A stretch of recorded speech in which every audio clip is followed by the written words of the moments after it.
আজকে কি শুরু করব? আজকে আমরা পার্টস অফ স্পিচ সম্পর্কে বিস্তারিত আলোচনা করব। যদিও এর আগে তখন তোমাদের বয়স কম ছিল, ছোটোকালে পার্টস অফ স্পিচ একবার আলোচনা করেছিলাম। সেই ছোটোবেলার কথা অনেকেরই মনে নাই, অতীতের কথাগুলো, পুরনো স্মৃতিগুলো অনেকেরই মনে নাই। সেটা আবার মনে করে যাওয়ার জন্য নতুন করে আলোচনা শুরু করতে চাচ্ছি। প্রথম আলোচনায় 100% কেউ আয়ত্ত করতে পারে না, এটা আমি আরেকদিন বলছিলাম হয়তো। প্রথম আলোচনায় 20-30-40% সে আয়ত্ত করতে পারে, একটা ধারণা নিতে পারে। দ্বিতীয়বার তৃতীয়বারের আলোচনায় সে পরিপূর্ণ ধারণা নিতে পারে। তা আমরা দ্বিতীয়বারের মতো পার্টস অফ স্পিচ আলোচনা করছি। ইতিপূর্বে যাদের মনোযোগ ছিল না, কেউ হয়তো গ্যাপ দিয়েছিল, হয়তো বুঝতেই পারেনি কি শুরু হয়েছে, বয়স হয়নি। তো আজকে একটু মনোযোগ দেওয়ার চেষ্টা করব। আজকে আমরা পার্টস অফ স্পিচ সম্পর্কে বিস্তারিত আলোচনা করব। কারো কোনো সমস্যা হলে আলোচনার শেষে জিজ্ঞেস করবে, অথবা বাড়িতে গিয়ে প্র্যাকটিস করার সময় যদি মনে হয় যে দু একটা জায়গায় বুঝতে পারো নি, তাহলে সেই বিষয়টা নিয়ে কী করব, পরবর্তী দিন আলোচনা করব। পার্টস অফ স্পিচ এর অর্থ হচ্ছে বাক্যের ব্যবহৃত প্রত্যেকটা শব্দ। তাহলে বাক্যে ব্যবহৃত প্রতিটি শব্দকে পার্টস অফ স্পিচ বলে। পার্টস অফ স্পিচ আমরা জানি 8 প্রকার। কি কি?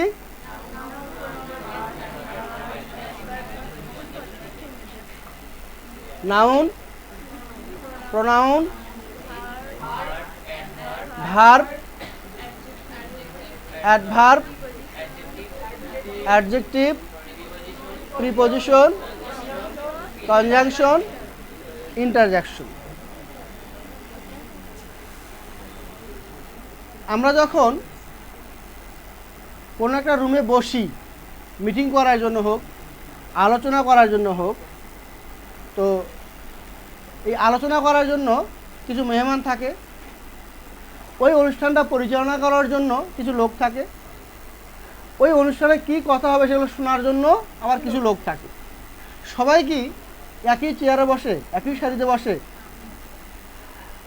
এক একজনের অবস্থান এক এক জায়গায়, সবার অবস্থান এক জায়গায় নয়। সমাজে আমরা যারা বসবাস করি সবার অবস্থান একরকম নয়, সবার মর্যাদা একরকম নয়। আমরা যখন স্কুলে যাই সেখানেও গিয়ে দেখব প্রিন্সিপাল বা হেডমাস্টার যে জায়গাটাতে বসে, যে অবস্থানে বসে থাকে, অন্য অন্য শিক্ষকরা সেই জায়গায় বসে না, বসতে পারে না। আবার ছাত্রছাত্রীরা তার আশেপাশে যাওয়া দূরের কথা, কাছে যেতে পারে কিন্তু বসতে পারে না। তাহলে অবস্থান, আমরা সমাজে যারা বসবাস করি সবার লেভেল একরকম নয়।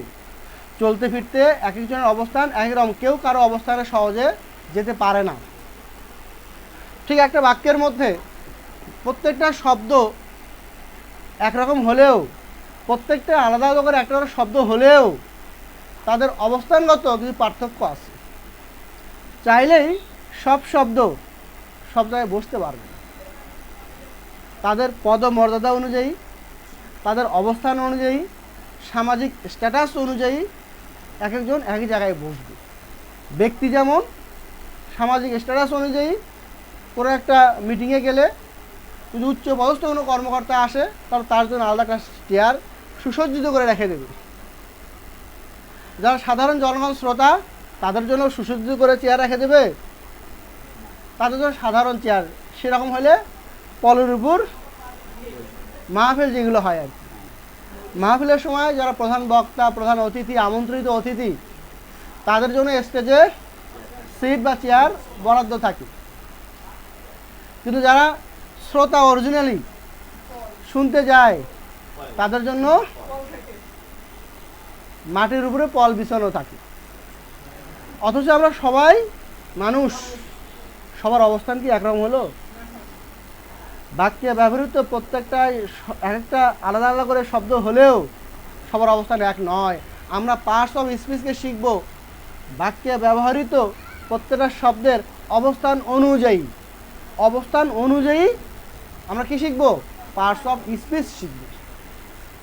কোনো কারণে তোমাদের স্কুলে তোমরা গিয়ে দেখলা তোমাদের প্রিন্সিপাল অথবা প্রধান শিক্ষক যে চেয়ারটাতে বসতো সেই জায়গায় অন্য একজন ব্যক্তি বসে আছে, বা যে ব্যক্তিরা এতদিন সহকারী শিক্ষক বা সাধারণ শিক্ষক ছিল সেরকম একজন ব্যক্তি ওই চেয়ারে গিয়ে বসে আছে, তাহলে বুঝে নিতে হবে ওই এখন বর্তমান প্রধান শিক্ষক বা প্রিন্সিপাল হয়ে গেছে, ওর অবস্থানটা পরিবর্তন হয়ে গেছে। তাহলে এখানে আমরা কি দেখব? পার্টস অফ স্পিচ চিনব তার অবস্থানের উপর ভিত্তি করে। সে অবস্থান, প্রথম অবস্থান কার অবস্থান দেখব? নাউনের অবস্থান দেখব। যে পার্টস অফ স্পিচ 8 প্রকারের মধ্যে প্রথমটার নাম হলো নাউন। এই নাউন একটা বাক্যের কোন কোন জায়গায় কোন কোন অবস্থানে বসতে পারে সেই অবস্থানটা যদি আমরা চিহ্নিত করতে পারি, জানতে পারি, বুঝতে পারি, তাহলে পার্টস অফ স্পিচকে চেনা সহজ হয়ে যাবে। এই নাউনের অবস্থান আমরা সাধারণত নাউন কাকে বলে এটা শিখছি, কিন্তু সংজ্ঞা দিয়ে নাউন কাকে বলে এটা দিয়ে সবসময় নাউনকে শনাক্ত করা যায় না। আমরা কাকে বলে এটা তো জানি, কোনো কিছুর নামকে নাউন বলে, কিন্তু আমরা চিনব এর পাশাপাশি অবস্থান দিয়ে, যে নাউন কোনো কিছুর নামকে নাউন বললেও সে আসলে কোন কোন জায়গায় বসতে পারে। 1 নাম্বার, নাউন বসতে পারে সাবজেক্টের জায়গায়, নাউন বসতে পারে অবজেক্টের জায়গায়, নাউন বসতে পারে প্রিপজিশনাল অবজেক্ট, অর্থাৎ প্রিপজিশনের পরে বসে যে শব্দগুলো বাক্যের অর্থ পরিপূর্ণ করে, বাক্যের সঙ্গে অর্থের সামঞ্জস্য ঘটায়, তাকে বলা হয় প্রিপজিশনাল অবজেক্ট। নাউন প্রিপজিশনের পরে অর্থাৎ প্রিপজিশনাল অবজেক্টের জায়গায় বসতে পারে। আরেকটা জায়গায় বসতে পারে নাউন কমপ্লিমেন্টের জায়গায়। তাহলে নাউন কোথায় কোথায় বসতে পারে? সাবজেক্ট, অবজেক্ট, প্রিপজিশনাল অবজেক্ট এবং কমপ্লিমেন্টের জায়গায়। তাহলে সাবজেক্ট, অবজেক্ট, প্রিপজিশনাল অবজেক্ট এবং কমপ্লিমেন্ট এরা কারা, কীভাবে পাওয়া যায়? এই বিষয়গুলো না জানলে আমরা সাবজেক্ট চিনতে পারবো না, অবজেক্ট চিনতে পারবো না, আর না চিনতে পারলে নাউনও চিনতে পারবো না। এই সাবজেক্ট সম্পর্কে অনেক আগেই ধারণা দেওয়া হয়েছে। সাবজেক্ট কাকে বলে? যে কোনো কাজ সম্পাদন করে, যাকে দিয়ে কোনো কাজ করানো হয় তাকে সাধারণত সাবজেক্ট বা কর্তা বলে। এছাড়াও সাবজেক্টের আরেকটা সংজ্ঞা আছে, যে যাকে কেন্দ্র করে বাক্যটা গঠিত হয়, যাকে কেন্দ্র করে বাক্যের কাজ সম্পন্ন করা হয় তাকে সাবজেক্ট বলে। এই যে সাবজেক্ট কাকে বলে এর সংজ্ঞা দেওয়ার পরেও আরও একটা শর্টকাট পদ্ধতি রয়েছে সাবজেক্ট বের করা। মূল ভার্বকে হু দ্বারা প্রশ্ন করলে সাধারণত সাবজেক্ট পাওয়া যায়। তাকে মূল ভার্বকে হু দ্বারা প্রশ্ন করলে সাধারণত সাবজেক্ট পাওয়া যায়। হু এর অর্থ দুইটা, কে বা কারা। অর্থাৎ মূল ভার্বকে বাংলা দিয়েও যদি আমরা প্রশ্ন করি কে বা কারা, তাহলেও যে উত্তরটা পাবো সেটা কি বলবো আমরা? সাবজেক্ট। এটা দিয়ে যদি নাও পাই, দ্বিতীয় অপশনে দেখব এই বাক্যটা কাকে কেন্দ্র করে ব্যবহৃত হয়েছে। এই বাক্যের মূল হেডওয়ার্ড, প্রধান শব্দ কে, এটাকেও যদি আমরা চিহ্নিত করতে পারি তাহলে আমরা সহজেই সাবজেক্ট চিহ্নিত করতে পারব। তাহলে সাবজেক্ট বসে, নাউন বসে সাবজেক্টের জায়গায়, অবজেক্টের জায়গায়, প্রিপজিশনাল অবজেক্ট এবং কমপ্লিমেন্টের জায়গায়। মূল ভার্বকে হু দ্বারা প্রশ্ন করলে সাধারণ সাবজেক্ট পাওয়া যায়। মূল ভার্বকে হট বা হুম, যার বাংলা কাকে বা কাদেরকে, আর হট বাংলা কি, কাকে বা কাদেরকে। এই বাংলায় এই 3টে শব্দ, ইংরেজিতে 2টা, হট বা হুম। এগুলো দিয়ে প্রশ্ন করলে আমরা অবজেক্ট পাব। আর সাবজেক্ট আর অবজেক্ট যদি চিহ্নিত করতে পারি তাহলে আমরা বুঝতে পারবো a noun.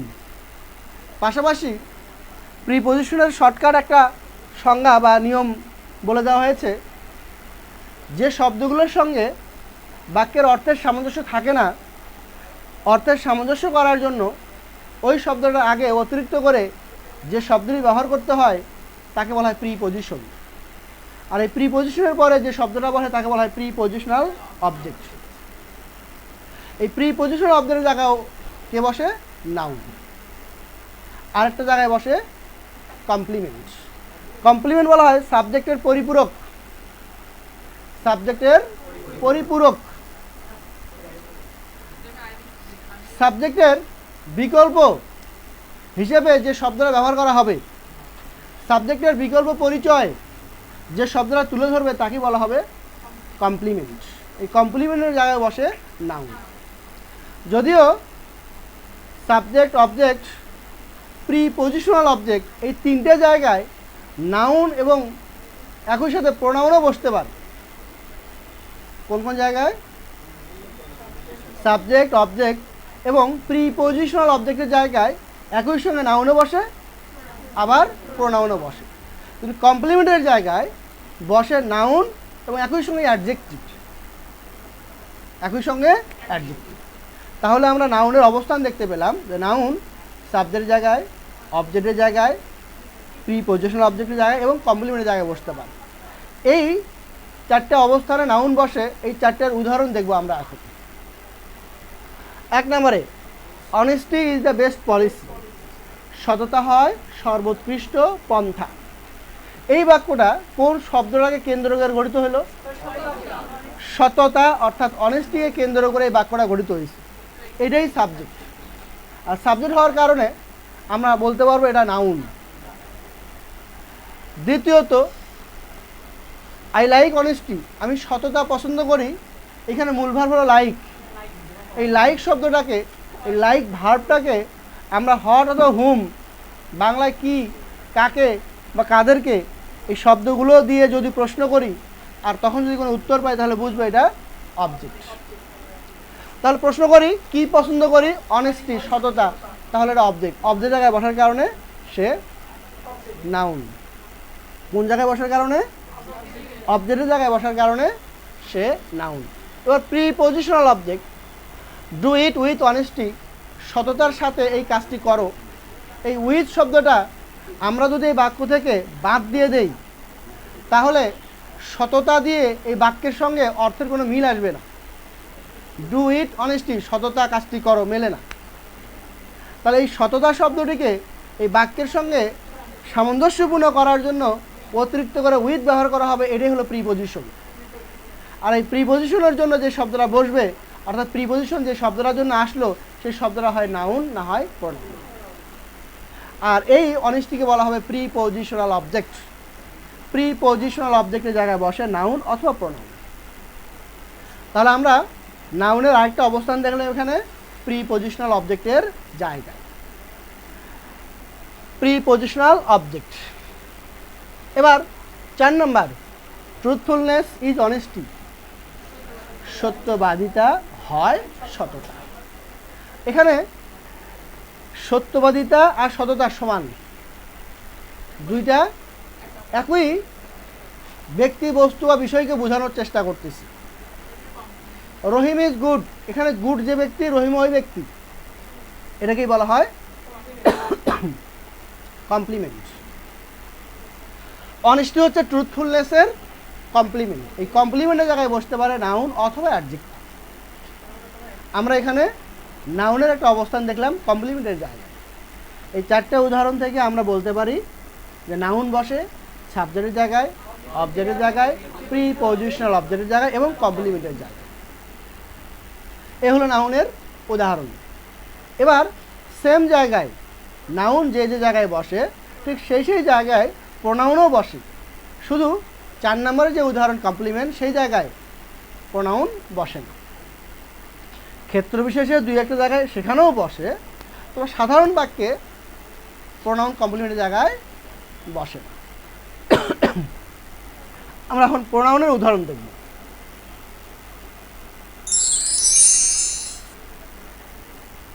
Noun subject, object, preposition অবজেক্টের জায়গায় বসে। যদি কোনো কারণে নাউন সেখানে বসতে না পারে তাহলে সেই জায়গায় ওই নাউনের পরিবর্তে যাকে ব্যবহার করা হবে তাকেই বলা হয় প্রোনাউন। সাবজেক্ট অবজেক্ট প্রিপজিশনাল অবজেক্টের জায়গায় যদি কোনো কারণে নাউন বসতে না পারে, তাহলে আর পরিবর্তে যাকে ব্যবহার করব তাহলে বুঝতে পারি সেটাই প্রোনাউন। এই জন্য প্রোনাউনের সংজ্ঞায় বলা হয় যে নাউনের পরিবর্তে যে শব্দটি ব্যবহার করা হয় তাকে প্রোনাউন বলা হয়। তাই নাউনের পরিবর্তে যেহেতু, তার নাউন যে যে জায়গাগুলোতে বসবে প্রোনাউনও সেই সেই জায়গাগুলোতেই বসবে। তখন হেডমাস্টার চলে যাওয়ার পর ওই জায়গাতে যে বসবে সে হেডমাস্টার। তার ও যাওয়ার পর ওই জায়গাতে তার পরিবর্তে আরেকজন আসবে, পরিবর্তে আরেকজন ওই জায়গাতে, অন্য কোনো জায়গা নয় কিন্তু ওই জায়গাতে ওই চেয়ারেই আসবে। তো ঠিক নাউন যদি চলে যায় তো সেই জায়গায় যদি আরেকজন আসে না, নাউন চলে গেলে সেই সেই জায়গায় তার পরিবর্তে যে আসবে তাকে বলা হয় প্রোনাউন। তাহলে ওখানে হেডমাস্টার চলে যাওয়ার পর ওই জায়গায় যে বসবে সে হেডমাস্টার, এই জায়গায় নাউন চলে যাওয়ার পর ওই জায়গায় যে বসবে সে হবে প্রোনাউন, অর্থাৎ সে নাউনের পরিবর্তে বসছে। একজন হেডমাস্টারের পরিবর্তে বসছে। তাহলে এখানে নাউনের পরিবর্তে যে বসবে তাহলে এই প্রোনাউন কোন কোন জায়গায় বসবে? সাবজেক্টের জায়গায়, অবজেক্টের জায়গায় এবং প্রিপজিশনাল অবজেক্ট। উদাহরণ, হি ইজ অনেস্ট, এই হিটা এখানে সাবজেক্ট। এই জায়গায় রহিম বসছিল, সেই রহিমের জায়গায় এখন কে বসছে? তার এখানে সাবজেক্টের জায়গায় বসে প্রোনাউন। এবার আই লাইক হিম, আমি তাকে পছন্দ করি। কাকে পছন্দ করি? তাকে। হিম অবজেক্টের জায়গায় রহিম বসানো যেত, আই লাইক রহিম। রহিমকে না বসিয়ে তার পরিবর্তে হিমকে বসানো হয়েছে। এইখানে সে কি প্রোনাউন, কোন জায়গায় বসে? অবজেক্টের জায়গায় বসে প্রোনাউন। এবার প্রিপজিশনাল অবজেক্ট, আগের বাক্যে দেখেছিলাম ডু ইট উইথ অনেস্টি, সততার সাথে কাজটি করো। সততা, অনেস্টি ছিল নাউন। এবার সততা অনেস্টিকে তুলে দিয়ে ওইখানে ইট ব্যবহার করা হয়েছে। সততার পরিবর্তে, অনেস্টির পরিবর্তে অন্য একটা শব্দকে এখানে বসানো হয়েছে। এটাকে বলা হচ্ছে প্রিপজিশনাল অবজেক্ট। আর এই যে জায়গায় নাউন না থাকার কারণে তার পরিবর্তে যে বসছে তাকে বলা হবে প্রোনাউন। এই তিনটে জায়গায় প্রোনাউন বসতে পারে। নাউন বসতে পারে কটা জায়গায়? চারটে জায়গায়, সাবজেক্ট, অবজেক্ট, প্রিপজিশনাল অবজেক্ট এবং কমপ্লিমেন্ট। আর প্রোনাউন বসতে পারে তিনটে জায়গায়, সাবজেক্ট, অবজেক্ট আর প্রিপজিশনাল অবজেক্ট। নাউন যে জায়গায় বসে প্রোনাউনও সেই জায়গায় বসে। নাউন যখন বসতে পারে না ওই জায়গাগুলোতে, তখন তার পরিবর্তে প্রোনাউন এসে জায়গা দখল করে নেয়। এই হলো নাউন আর প্রোনাউন প্রায় কাছাকাছি একই অবস্থানে বসতে পারে, একই জায়গায় বসতে পারে। তো নাউন গেল, প্রোনাউন গেল। এবার আমরা অ্যাডজেক্টিভ নিয়ে আলোচনা করব। অ্যাডজেক্টিভ আর অ্যাডভার্ব এই দুইটা শব্দ পৃথকৃত দুইটা শব্দের সমষ্টি। এরা একক কোনো শব্দ নয়। যেমন বিউটিফুল, বিউটি একটা শব্দ, ফুল আলাদা একটা শব্দ। বিউটি মানে সৌন্দর্য আর ফুল মানে পরিপূর্ণ। তাহলে বিউটিফুল সৌন্দর্যে পরিপূর্ণ, যাকে আমরা সংক্ষেপে সুন্দরী বলি।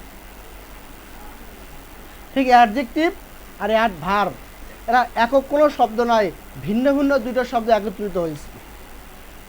তোমরা ফুল বানানো দেখবা FU ডাবল L, কিন্তু বিউটিফুলে একটাই। যখন ডাবল অক্ষরালা কোনো শব্দ আরেকটা শব্দের সঙ্গে সাফিক্স অথবা প্রিফিক্স যোগে যুক্ত হয়ে যাবে, তখন ডাবল অক্ষরের একটা অক্ষর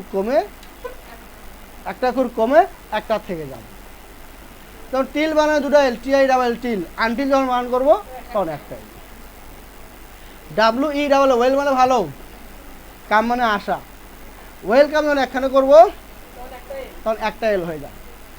তাহলে সাফিক্স আর প্রিফিক্সের ক্ষেত্রে ডাবল অক্ষরওয়ালা কোনো শব্দ যখন যুক্ত হয়ে যাবে তখন একটা অক্ষর কমে যাবে।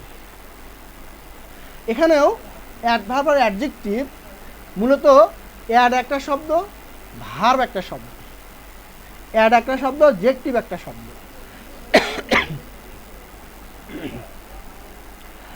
তো অ্যাডে বানান কি আছে? অ্যাড বানান এ ডাবল ডি, তার সঙ্গে ভার্ব যুক্ত হয়ে গেছে, এজন্য একটা ডি কমে গেছে। অ্যাডভার্ব। অ্যাডজেক্টিভ দুটো ডি ছিল, যুক্ত হওয়ার কারণে একটা ডি কমে গেছে। কথা কি বুঝতেছো? তাহলে অ্যাডজেক্টিভ আর অ্যাডভার্ব। অ্যাড মানে কি? যোগ করা, যুক্ত করা। যোগ কার সাথে করে? যদি বলে 2 যোগ করো তো, বাবা যে 2 সংখ্যাটা যোগ করো তো, তখন কি বলতে হবে? স্যার কার সাথে যোগ করবো, কতর সাথে যোগ করবো? তার সংখ্যা আরও একটা সংখ্যা লাগবে, সেই সংখ্যা না হলে আরও সংখ্যা যোগ করা যায় না। তাহলে এখানে অ্যাডজেক্টিভ অ্যাডভার্ব এটাও কি করবে? যুক্ত করবে। কি যুক্ত করবে? অন্য একটা শব্দের তথ্য যুক্ত করবে। তাহলে এদের অর্থ দেওয়ার জন্য কি লাগবে? অন্য একটা শব্দ লাগবে। অন্য একটা শব্দের জন্য তারা বসবে, তারা নিজের জন্য কখনো বসবে না, অন্য একটা শব্দের তথ্য দেওয়ার জন্য বসবে। সেইটা যদি নাউন প্রোনাউন হয়, নাউন প্রোনাউনের জন্য যে শব্দগুলো তথ্য প্রদান করবে তাকে বলা হয় অ্যাডজেক্টিভ। কার জন্য? নাউন প্রোনাউনের জন্য যে শব্দগুলো তথ্য প্রদান করবে তাকে বলা হবে অ্যাডজেক্টিভ। আমরা সাধারণত জানি যে শব্দগুলো নাউন প্রোনাউনের দোষ, গুণ, অবস্থা, সংখ্যা ইত্যাদি প্রকাশ করে তাকে অ্যাডজেক্টিভ বলে। এছাড়াও অ্যাডজেক্টিভ আছে। এই সংজ্ঞাগুলোর মধ্যে যতগুলো বৈশিষ্ট্য তুলে ধরেছি এ বাদেও কি আছে? এজন্য আমরা সংক্ষেপে বলি যে শব্দগুলো নাউন প্রোনাউন সম্পর্কে বাড়তি তথ্য প্রদান করবে সেই শব্দগুলোকেই বলা হয় অ্যাডজেক্টিভ। বাড়তি তথ্য প্রদান করতেছে, যুক্ত করতেছে। তাহলে অ্যাডজেক্টিভ হতে গেলে সেখানে কার কার তথ্য দেবে তারা? তাহলে নাউন বা প্রোনাউনের তথ্য দেওয়া লাগবে, তারা নিজের তথ্য দেওয়ার জন্য আসবে না। নাউন বা প্রোনাউনের তথ্য দেওয়ার জন্য আসবে, তবেই তাকে বলবো আমরা অ্যাডজেক্টিভ। সাধারণত নাউন প্রোনাউনকে হাউ দ্বারা প্রশ্ন করলে, কি দ্বারা প্রশ্ন করলে? হাউ। এই হাউ এর বাংলা কেমন, কত, কিভাবে। গ্রাম্য ভাষায় যদি বলি ক্যাঙ্কা করি, ক্যাঙ্কা করি, ক্যাঙ্কা ক্যাঙ্কা আসিস, ক্যাঙ্কা করে হলো, এটারই শুদ্ধ ভাষা কেমন, কিভাবে, কত। এই নাউন বা প্রোনাউনকে যদি আমরা হাউ দ্বারা প্রশ্ন করি, এই হাউ দ্বারা প্রশ্ন করার পর যে উত্তরটা পাবো এটাই অ্যাডজেক্টিভ। তাহলে অ্যাডজেক্টিভ কার তথ্য যুক্ত করে? নাউন ও প্রোনাউনের তথ্য যুক্ত করে। সাধারণত অ্যাডজেক্টিভ বসে, এর অবস্থানটা কোথায়? সাধারণত এর অবস্থানটা কোথায় হয়? এর অবস্থানটা হয় নাউনের পূর্বে, বিভারের পর। নাউনের পূর্বে বসে ওই নাউনের তথ্য দেবে, অথবা বিভারের পরে বসে নাউন ও প্রোনাউনের তথ্য দেবে। তাহলে এরও একটা অবস্থান আছে। আমরা চাইলেই যে কোনো জায়গায় নিয়ে গিয়ে একে বসায় রাখতে পারবো না। তাহলে একে বসাতে গেলেও একটা নিয়ম আছে। কোথায়? নাউনের পূর্বে, বিভার্বের পরে। এই দুইটা জায়গায় আমরা কাকে বসাবো? অ্যাডজেক্টিভ বসাবো। বসে এসে কার কার তথ্য দেবে? নাউন বা প্রোনাউনের তথ্য দেবে। এই নাউন প্রোনাউনকে কোন শব্দ দিয়ে প্রশ্ন করলে অ্যাডজেক্টিভ পাওয়া যাবে? হাউ দিয়ে নাউন প্রোনাউনকে প্রশ্ন করলে অ্যাডজেক্টিভ পাওয়া যাবে। এখন উদাহরণ দেখি। He gave me a red pen, সে আমাকে একটি লাল কলম দিয়েছিল। এখানে মূল ভার্ব হচ্ছে গেভ। একে যদি প্রশ্ন করি কি দিয়েছিল, তাহলে যেটা উত্তর সেটা হলো অবজেক্ট। কি দিয়েছিল? কলম।